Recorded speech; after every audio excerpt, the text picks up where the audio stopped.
Pourquoi nos yeux se ferment-ils toujours quand on éternue? Imagine la scène.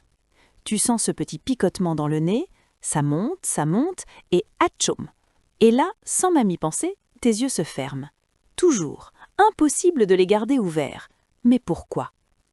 En réalité, éternuer, ce n'est pas juste expulser de l'air, c'est une véritable explosion de sécurité mise en place par ton corps.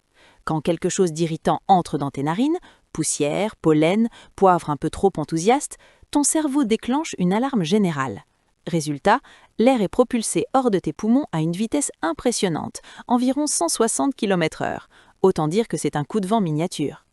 Mais ce qui est fascinant, c'est que ce réflexe ne se limite pas au nez.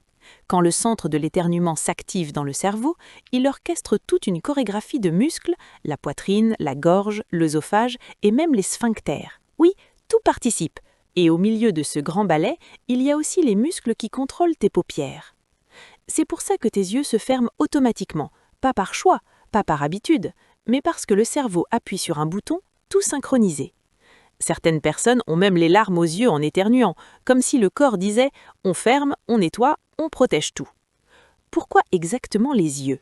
Eh bien, mystère, les scientifiques n'ont pas encore de réponse définitive. Peut-être que dans l'évolution, le corps a appris à protéger les yeux en même temps que le nez, histoire d'éviter que des particules soient projetées vers des zones sensibles. Ou peut-être que c'est simplement un effet secondaire de l'incroyable réseau de connexion entre les nerfs du visage. Tout est si étroitement lié que quand l'un s'emballe, les autres suivent. Et ce n'est pas le seul mystère autour de l'éternuement.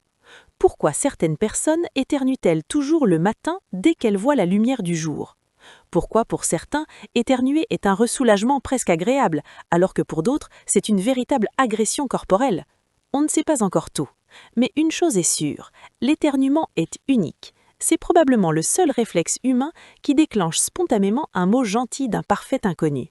Parce qu'après un éternuement, quelqu'un quelque part te dira toujours « à tes souhaits ».